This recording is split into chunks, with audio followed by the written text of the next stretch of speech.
How to post long video as reel on Instagram. Let's get started. Firstly, make sure you are using the latest version of Instagram.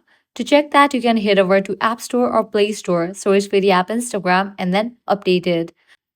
After you update the app, launch your Instagram. Make sure you have already logged into your account. Now click on the plus icon given at the bottom middle. With that, your gallery will open up. Likewise, at the bottom, you're going to find the fin option, set it to reel. Now go ahead and select the video, or also you can shoot it.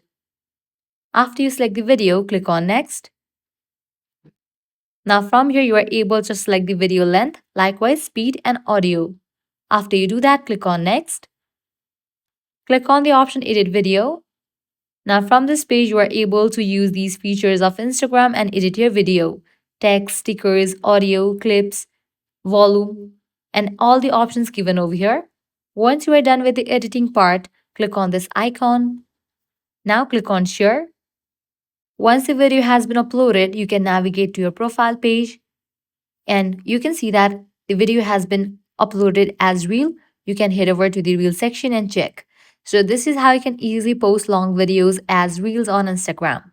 If this guide was helpful, do not forget to like, share and subscribe to our channel. Thanks for watching.